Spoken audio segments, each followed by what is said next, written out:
Hey, what's up guys? Kevin here from the Humble Garage. Sorry I haven't made a video in a while. Been a little busy, and also I've been focusing primarily on my other channel, which is my gaming channel, AK40 Kevin Gamer Heaven, which has a little over about 1,100 subscribers right now. That one's monetized, and I've just been, doing a lot of gaming in my free time.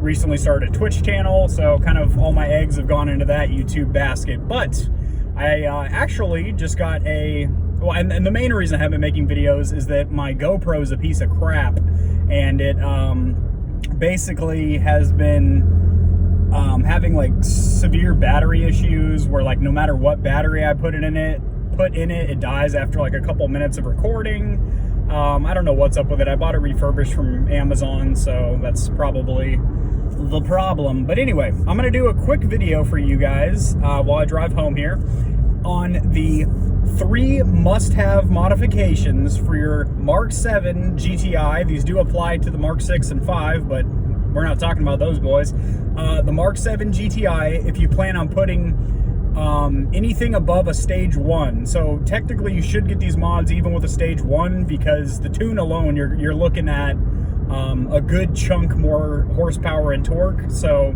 I recommend doing them. But if you're going to go stage 2, you need these mods or you are going to cause damage to your vehicle. So the first one here is going to be an intercooler. So obviously you're producing more boost, you're producing more power, you're producing more heat. So your motor is going to be feeling that. You're going to you can run a stage 2 tune without an intercooler, don't get me wrong, especially if you're in a colder climate, or it's winter and you're saving up during winter and then you buy one in summer. But I'm in Florida here, and you're going to suffer from heat soak, which is basically means after a first couple pulls and your turbo system, the whole loop is really hot, you're basically going to be getting heat soak in your engine bay to where your IATs or intake air temperatures are going to be really fucking high, excuse my language, and you are going to be losing power. So you might get a couple good pulls in, but if you're doing back-to-back pulls, or you're on a track day, or you're just driving spiritedly home, you're going to start losing power. So get an intercooler. Not to mention, an intercooler, you're going to be adding like 10 to 15% horsepower because you're getting a cold, dense air charge for that boost pressure. So basically you're forcing cold, dense air into your motor.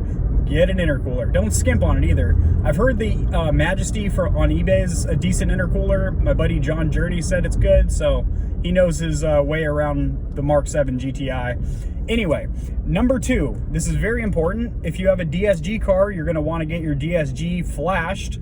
Much like an ECU tune, you plug into your OBD2 port and you upload the new DSG tunes, which are going to give you additional clamping pressure. They are going to give you...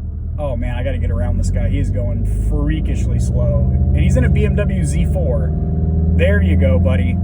Good Lord. Found the gas pedal. Yeah, get a DSG flash if you have the DSG. And if you have the manual transmission, you're going to need to get a new clutch. Stage 1, stage 2, stage 3, whatever, pick your flavor. But you're going to want to get a better clutch because you're going to be getting clutch slip in the DSG. You're not getting enough clamping force to handle the new power. Pardon me, that vape is hurting. So yes, that is number 2. You need to get it. That is a pretty expensive mod. So is the intercooler. But hey, this is the price you pay. Supporting mods to add more power. Now, the third and certainly not final that you need is a dog bone mount, which is a very inexpensive mod, but the wheel hop on these vehicles is terrible. Wheel spin is bad, wheel hop is worse. Torque steer isn't too bad in this car, but again, I'm only stage 1 right now, but like I've floored it with my hands off the wheel to see if it jerks the wheel at all, and torque steer is pretty minimal.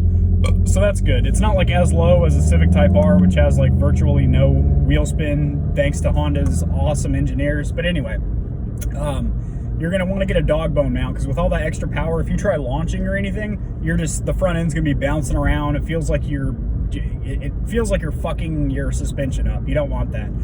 I'll throw in an extra one for you, a kind of a bonus, if you will. tires. You're gonna want new tires, because I already get monumental wheel spin with just the stage 1. So when you go stage 2, you're bumping the torque up even further. Throttle response is much better, so there's much less lag between you hitting the gas, the turbo spooling up, and you getting pushed back in your seat. So because of that, you are going to want to get better tires. And this is something that you don't want to skimp out on. Again, all these supporting mods besides the dog bone mount are actually really expensive. The dog bone mount's only like 20 bucks though. Cool, good to go. You can do a little pull here. Yay! Second gear. And that's 61 real quick. God, I love this car. So fun, so fun. So yeah, you're gonna want better tires, nice sticky summer tires. It's good to have, if you're in an area that gets a lot of rain, it gets really cold, or especially if you get snow, you're gonna want yourself a second set of tires for the, you know, some snow tires for the winter, or at least some all-season tires for the rainy months. So here in Florida, we get, you know, hurricane season, it rains a lot and shit. So I'd probably keep my stock wheels and tires, which have an all season on them right now. But as far as, you know, the summer, definitely want some lightweight wheels and some grippy tires to take full advantage of your new power. All right, boys, I am pulling up to the house. I don't see Amazon boxes, but maybe my daughter brought them in the house. Who knows? All right, guys. Peace.